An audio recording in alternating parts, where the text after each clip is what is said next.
Online di Surabaya, Jawa Timur menggelar unjuk rasa menuntut penurunan potongan tarif aplikasi menjadi 10%.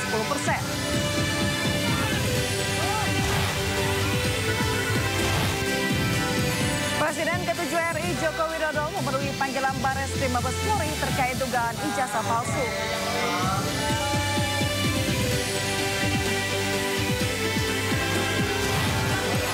Pernyataan Menkes Budi Gunadi Sadikin terkait orang yang memiliki gaji 15 juta pasti lebih sehat dan lebih pintar menuai polemik.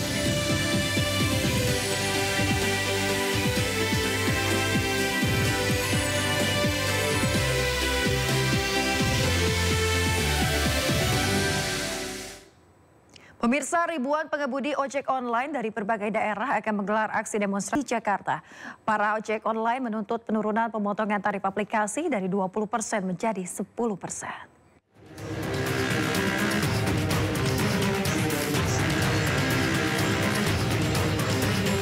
Ribuan pengemudi ojek online dari berbagai daerah akan menggelar demonstrasi besar-besaran di sejumlah titik di Jakarta. 400 pengemudi ojol asal Tangerang rencananya akan ikut aksi dan sebagian telah berkumpul di stasiun kereta api Tangerang Lama sejak Senin malam. Para pengemudi menuntut penurunan pemotongan tarif aplikasi dari 20% menjadi 10%. Kalau untuk kota Tangerang, tadi udah izin barusan ke Polsek Tangerang Kota, itu minimal 250 sampai 400 orang, motor driver lah. Namun sejumlah komunitas ojek online menolak aksi karena diduga syarat dengan muatan politik. Koalisi Ojol Nasional menegaskan tidak akan turut serta dalam aksi tersebut dan tetap akan mencari penumpang. Kami dari Koalisi Ojol Nasional menyatakan sikap atas aksi yang akan dilaksanakan pada tanggal 20 Mei besok. Jadi apa yang menjadi keinginan kami, concern kami saat ini adalah kami memfokuskan kepada kawan-kawan ini untuk melakukan pekerjaan seperti biasanya, tetap melakukan on beat kalau dalam bahasa ojol mungkin ya, on beat untuk mencari rezeki untuk keluarga. Sebelumnya, pengemudi ojek online telah menggelar unjuk rasa di depan kantor Kementerian Tenaga Kerja menuntut hak tunjangan Hari Raya atau THR Idul Fitri pada 17 Februari 2025 lalu. Pengemudi ojol berharap pemerintah dan aplikator menyusun regulasi kemitraan digital yang berkeadilan dengan melibatkan driver sebagai pihak utama dalam proses tersebut. Tim Liputan iNews melaporkan.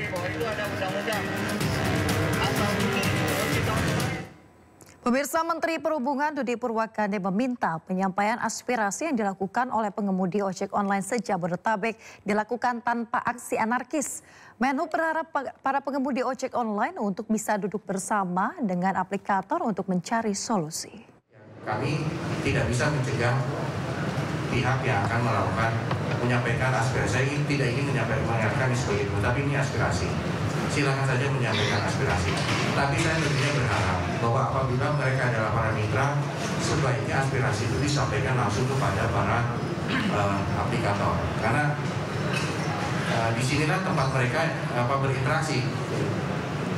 Sebaiknya itu disampaikan kepada aplikator, dan kami sudah dengar tadi, tentunya dan para aplikator tadi sudah menjawab. Apabila memang kurang puas, kembali tadi saya sampaikan bahwa kita memang harus duduk lagi, harus duduk bicara dengan semua pihak, semua ekosistem stakeholder yang terkait dalam ekosistem ini, sehingga kita mencari mana yang terbaik untuk menjawab permasalahan atau hal-hal yang diangkat oleh para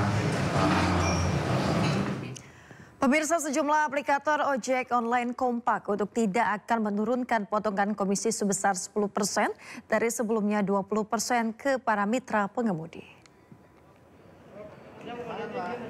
Pemirsa, hal ini diungkapkan oleh sejumlah aplikator ojek online saat berdiskusi bersama Menteri Perhubungan Budi Purwakandi. Aplikator online mengaku penetapan potongan komisi sebesar 20% diberikan sepenuhnya untuk promo pelanggan dan juga investasi pelanggan demi menjaga level yang diterima oleh mitra pengemudi. Jika potongan komisi dari 20 menjadi 10% dilakukan, aplikator online menilai justru bisa menurunkan pendapatan para mitra pengemudi. Yang ketiga, Ada lagi loh penggunaannya, ada program-program. Kalau misalnya ini dari 20 potong 10, mungkin seakan-akan terlihatnya pendapatan per transaksi begitu ya Pak ya, pendapatan per transaksi setiap daripada mitra driver mungkin naik di transaksinya. Tapi kalau pengalinya jumlah transaksi yang didapatkan itu berkurang, itu kan yang kami takutkan, dan berdasarkan berkali-kali kita mencoba ini, itu pengalinya akan berkurang lebih curam dibandingkan kenaikan pendapatan per transaksi. Sehingga akibatnya adalah pendapatan akhir daripada driver itu take home pay gitu ya istilahnya, take home income-nya itu. Pemirsa, ribuan pengemudi ojek online di Surabaya, Jawa Timur menggelar aksi unjuk rasa menuntut penurunan pemotongan aplikasi menjadi 10%, sebelumnya 20%.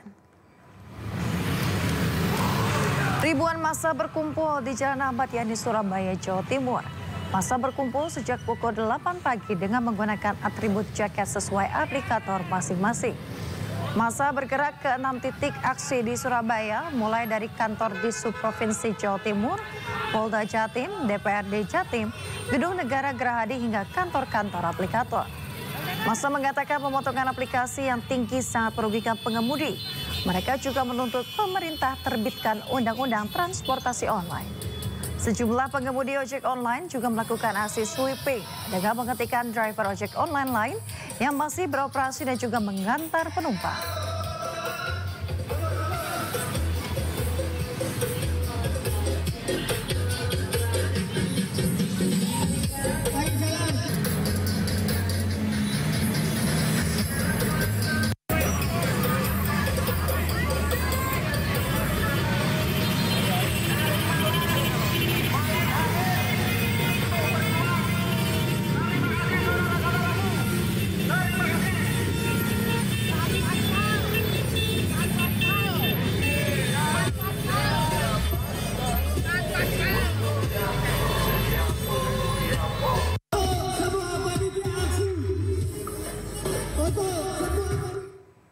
Sementara itu pemirsa, para pengemudi ojek online di Depok, Jawa Barat pada Selasa pagi masih terlihat tetap beroperasi.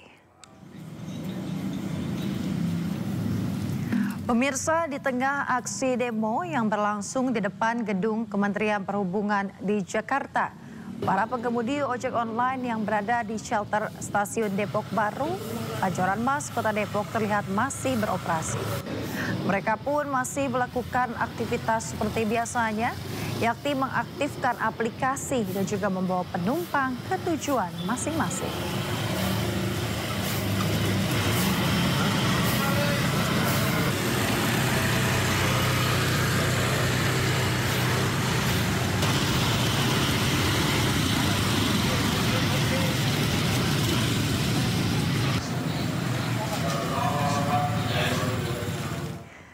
Kita ke informasi lain yang mengejutkan pemirsa. Ex-Menkominfo Budi Ari Setiadi disebut dalam dakwaan kasus suap pengamanan situs judi online. Budi Ari bahkan disebut menerima jatah 50% dari keseluruhan website yang dijaga.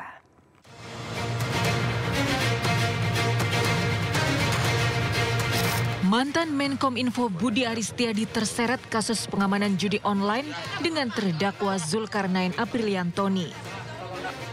Dalam dakwaan yang dibacakan jaksa di Pengadilan Negeri Jakarta Selatan Rabu pekan lalu, Budi Ari yang juga Ketua Umum Projo itu disebut menerima jatah 50% dari tiap website yang diamankan dengan tarif 8 juta per website.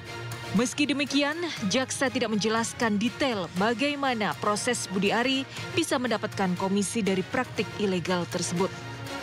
Sementara itu dalam keterangannya, DPP Projo pasang badan membela Budi Ari. Sekjen DPP Projo Handoko meminta publik menghentikan framing jahat terhadap Budi Ari. Ia menyebut Budi Ari tidak tahu menahu soal pembagian uang suap, apalagi menerima uang tersebut. Tim Liputan iNews melaporkan. Ya pemirsa, pemerintah buka suara perihal nama Menteri Koperasi Budi Ari Setiadi yang terseret dalam persidangan kasus mafia akses judi online di Indonesia. Kepala Kantor Komunikasi Kepresidenan menyebut pemerintah menghormati proses hukum yang berjalan dan tak akan mengintervensi.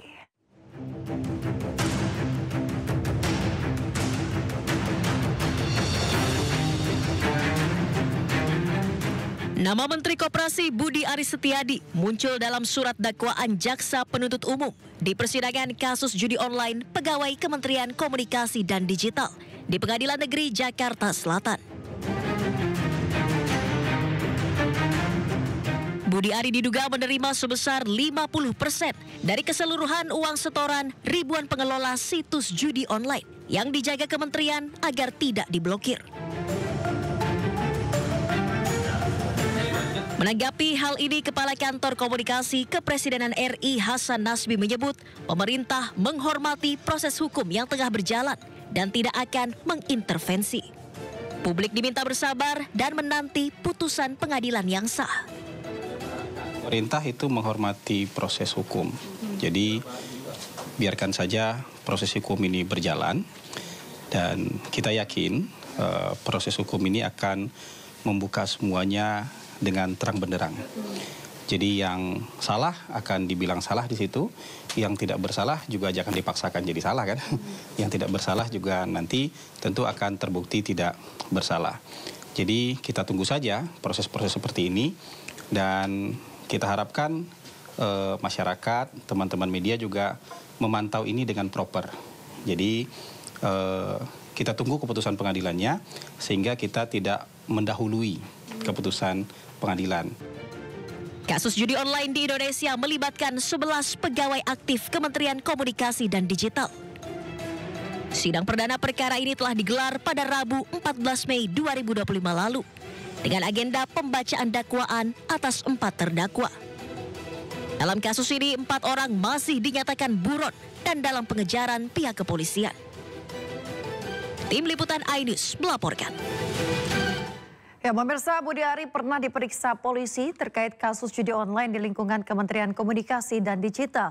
Saat itu Budi Ari diperiksa dalam kapasitasnya sebagai saksi.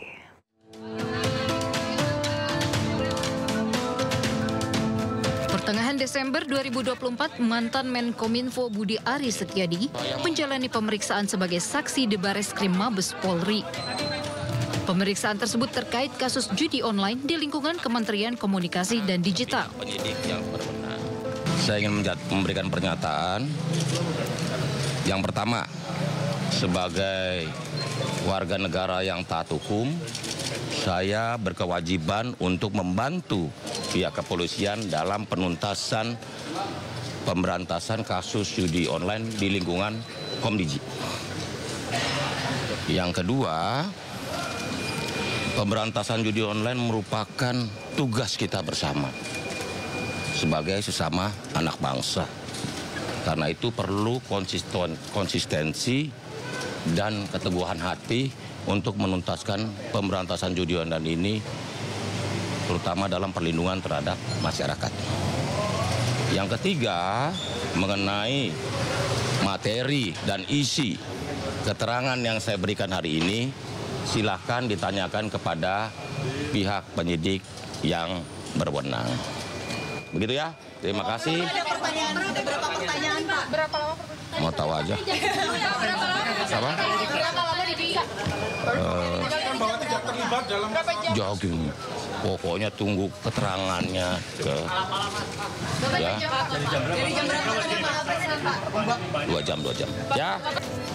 Dalam pemeriksaan selama 6 jam tersebut, tim penyidik mencecar 18 pertanyaan ke Budi Ari terkait dugaan penerimaan hadiah atau janji gratifikasi oleh oknum penyelenggara di Kemenkominfo tahun 2023 dan Komdigi periode 2022-2024. Tim penyidik gabungan telah melakukan pemeriksaan terhadap saudara BAS, ya, selaku Menteri Kominfo periode 2023-2024. Diperiksa sebagai saksi, ya, diperiksa sebagai saksi di ruang pemeriksaan di lantai 6, gedung Bareskrim Polri. Kemudian saudara BAS itu tiba di gedung Bareskrim kemarin pukul 10:50 WIB. Kemudian dilanjutkan dengan pemeriksaan pukul 11 lebih 10 WIB dan berakhir di pukul 17 lebih 13 WIB. Ya. Dalam proses pemeriksaan itu, penyidik mengajukan 18 pertanyaan. Sebelumnya, penyidik juga memeriksa puluhan saksi lain terkait kasus mafia situs judi online yang melibatkan pegawai Komdiji. Tim Liputan iNews melaporkan. Sementara itu, pemirsa, Kejaksaan Agung menyebut apa yang ada di dalam dakwaan merupakan hasil dari penyidikan. Dan berikut keterangan lengkap Kapus Penkum Kejagung Harley Siregar. Majelis Hakim dalam memeriksa mengadili suatu perkara, ya, bagi perkara pidana, tentu didasarkan pada surat dakwaan jaksa penuntut umum. Itu koridornya. Nah, jaksa penuntut umum dalam menyusun surat dakwaannya tentu berdasarkan fakta-fakta dalam berkas perkara. Itu, ya, tidak boleh lari dari situ. Nah, berkas perkara disusun oleh penyidik berdasarkan bukti-bukti yang diperoleh dalam proses penyidikan. Itu dulu prinsipnya. Nah, tentu dalam kaitan perkara ini kan ada beberapa orang yang sudah statusnya menjadi terdakwa, ya. Dan tentu jaksa penuntut umum dalam menyusun surat dakwaannya tentu didasarkan pada fakta-fakta yang ada di dalam berkas perkara. Nah, seperti yang dipertanyakan teman-teman media. Nah, lalu seperti apa nanti? Maka kita lihat dalam proses persidangan ini, ya. Karena apa? Karena proses persidangan ini dilakukan adalah untuk mencari kebenaran material yang didasarkan pada berbagai alat bukti. Nah, jadi nanti keterangan saksi-saksi, kemudian apakah ada bukti surat misalnya, bagaimana keterangan dari para terdakwa, kemudian bagaimana petunjuk, ya. Nah, inilah yang akan dinilai oleh majelis hakim. Nah, tetapi sekali lagi bahwa penuntut umum dalam surat dakwaannya itu, ya, bahwa ada pihak-pihak yang disebut di situ, tentu itu didasarkan pada adanya fakta itu di dalam berkas perkara. Nah, namun ya, yang kedua tentu pertanyaannya adalah apakah yang bersangkutan termasuk menjadi saksi dalam berkas perkara, ya. Itu yang harus kita cek, ya. Kalau yang bersangkutan masuk menjadi saksi dalam berkas perkara ini, tentu penuntut umum selaku pihak yang dibebankan pembuktian, ya, sebagai pemilik perkara, tentu ya bisa saja memanggil yang bersangkutan itu sebagai saksi untuk diperiksa di persidangan. Pemirsa, Pusat Pelaporan dan Analisis Transaksi Keuangan PPATK mengungkapkan lebih dari 28.000 rekening diblokir sepanjang tahun 2024 karena terlibat praktik jual beli rekening untuk deposit judi online. Rekening dorman menjadi salah satu modus yang kerap disalahgunakan dalam tindak kejahatan keuangan. Ketua PPATK Ivan Yustiavandana menegaskan bahwa ada 28.000 rekening bank yang diblokir oleh PPATK di berbagai bank. Rekening tersebut disebut rekening dorman, yaitu rekening yang sudah lama tidak ada transaksi, seperti penarikan, penyetoran, bahkan transfer dalam periode tertentu. Rekening dorman inilah yang rawan disalahgunakan dalam aktivitas ilegal dikendalikan oleh pihak lain. PPATK mengungkapkan bahwa sepanjang tahun 2024 ada puluhan ribu rekening yang teridentifikasi sebagai hasil dari praktik jual beli rekening yang digunakan untuk deposit perjudian online atau judol. Tidak hanya judol, secara masif rekening digunakan untuk menampung dana hasil tindak pidana penipuan, perdagangan narkotika, terorisme, dan kejahatan lainnya. Sesuai dengan kewenangannya berdasarkan Undang-Undang Nomor 8 Tahun 2010, PPATK telah melakukan penghentian sementara atas transaksi nasabah dengan rekening yang dinyatakan dorman berdasarkan data perbankan. Bagi nasabah yang terdampak penghentian sementara ini tetap memiliki hak penuh atas dana yang dimiliki dan dapat mengajukan permohonan reaktivasi melalui cabang masing-masing bank dengan memenuhi prosedur yang ditetapkan. Tim Liputan iNews melaporkan. Pemirsa, usai jeda Indosiar masih akan kembali, tetaplah bersama kami.